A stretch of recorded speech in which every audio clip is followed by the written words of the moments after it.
Good afternoon students. Class 11th सभी बच्चे अपनी सामान्य हिंदी की बुक निकालिए और काव्य खंड में आज आप पढ़ेंगे द्वितीय चैप्टर सूरदास। सूरदास पहले आपने कबीरदास पढ़ा, अब आप पढ़ेंगे सूरदास। द्वितीय चैप्टर सूरदास। सूरदास के बारे में आइए देखिए, थोड़ा सा इनके जीवन के विषय में जान ले। इनका संक्षिप्त परिचय देखिए। जन्म 1478 ईस्वी में रूनकता अथवा सीही, वहाँ हुआ था। मृत्यु 1583 ईस्वी। कार्यक्षेत्र भक्त एवं कवि। रचनाएं सूरसागर, सूरसारावली, साहित्य लहरी। अब आगे देखिए विस्तार से जाने। सूर के जन्म स्थान एवं जन्म तिथि के विषय में बहुत मतभेद है। कुछ विद्वानों के अनुसार इनका जन्म बैसाख सुदी संवत 1535 सन 1478 ईस्वी में रूनकता नामक गांव के एक ब्राह्मण कुल में हुआ था। कुछ विद्वान सीही नामक स्थान को सूरदास का जन्म स्थान मानते हैं। इनके पिता का नाम पंडित रामदास सारस्वत था। सूरदास जी जन्मांध थे या नहीं, इस संबंध में भी कुछ लोगों का मत है कि प्रकृति तथा बाल मनोवृत्तियों एवं मानव स्वभाव का जैसा सूक्ष्म और सुंदर वर्णन सूरदास ने किया है, वैसा कोई जन्मांध कदापि नहीं कर सकता, क्योंकि उन्होंने ऐसी बारीकी कृतियाँ लिखी हैं। बाल मनोवृत्ति एवं मानव स्वभाव का, ये भगवान के बारे में जो इन्होंने कृतियाँ लिखी हैं, तो उन्होंने ऐसा सुंदर और बारीकी वर्णन किया है कि कोई आंखों देखा भी नहीं कर सकता। सूरदास जी वल्लभाचार्य के शिष्य बन गए और उनके साथ ही मथुरा के गौ घाट पर श्रीनाथ जी के मंदिर में रहने लगे। पहले ये विनय के पद गाया करते थे, किंतु वल्लभाचार्य के संपर्क में आने पर सूरदास जी कृष्ण लीला का गान करने लगे। सूर नित्य पद बनाकर उसे एक तारे पर गाकर भगवान की स्तुति करते थे। उन्होंने अपने हाथ में एक तारा ले रखा था।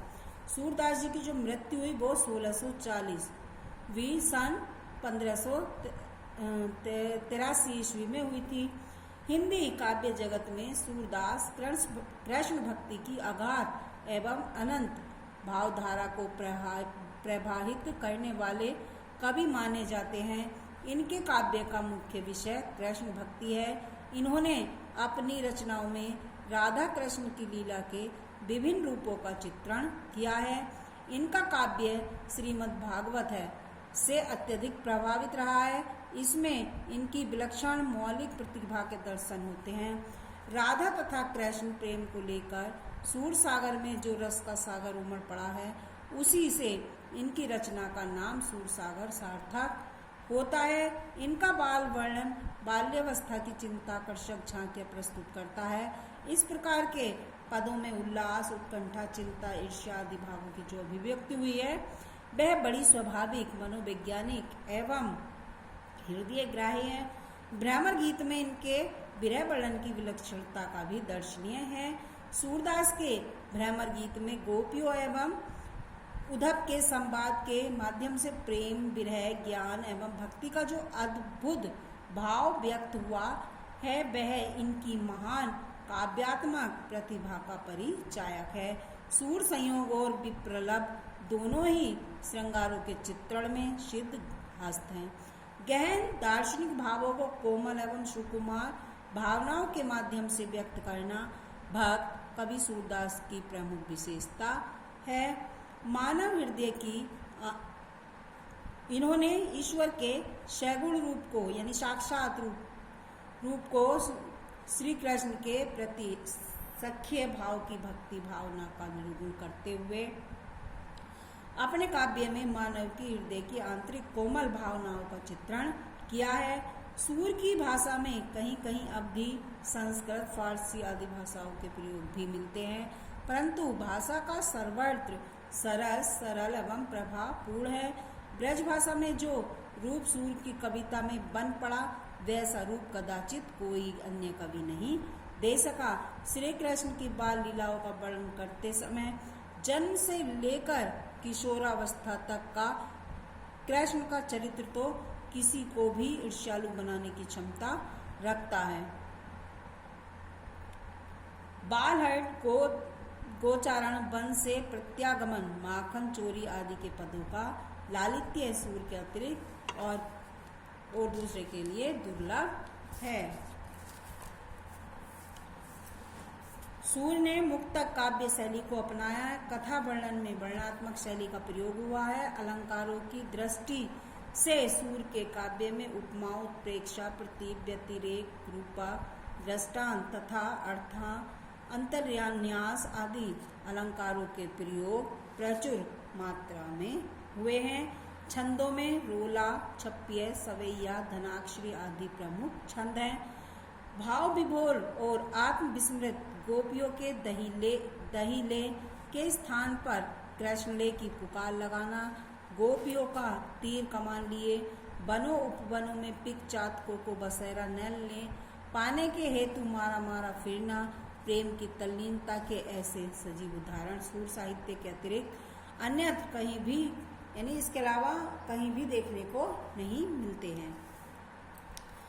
नागरिक प्रचारणी सभा, काशी की खोज तथा पुस्तकालय में सुरक्षित नामावली के आधार पर सूरदास के ग्रंथों की संख्या 25 मानी जाती थी, किंतु इनके 3 ग्रंथ उपलब्ध हुए हैं, जो निम्न प्रकार हैं: सूर सागर, सूरावली और साहित्य लहरी। सूर सागर एकमात्र ऐसी कृति है जिसे सभी विद्वानों ने प्रामाणिक माना है। इनमें इनके 1.25 लाख पदों में से लगभग 10,000 पद ही उपलब्ध हो पाए हैं। सूर सागर पर श्रीमद् भागवत का प्रभाव है।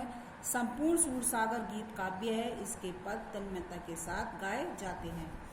सूर सारावली, यह ग्रंथ अभी तक विवादास्पद स्थिति में है, किंतु कथा वस्तु, भाव, भाषा शैली और रचना की दृष्टि से निसंदेह यह सूरदास की प्रामाणिक रचना है। इसमें 1107 पद हैं।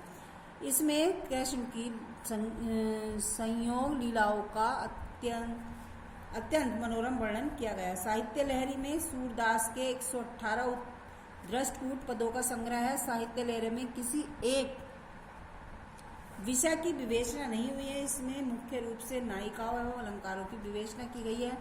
कहीं कहीं पर श्री कृष्ण की बाल लीलाओं का वर्णन करते हुए तथा 1-2 स्थलों पर महाभारत की कथा के अंशों की झलक भी मिलती है। उपयुक्त के अतिरिक्त सूरदास द्वारा रचित गोवर्धन लीला, नाग लीला, पद संग्रह, सूर 25 आदि ग्रंथ भी प्रकाश में आए हैं, परंतु सूर की ख्याति सूर सागर से ही हुई है। यह हमने आपको सूरदास के जीवन के बारे में बताया। आज के लिए इतना ही। धन्यवाद बच्चों। सभी बच्चे सूरदास की जीवनी और उनकी कृतियाँ करेंगे।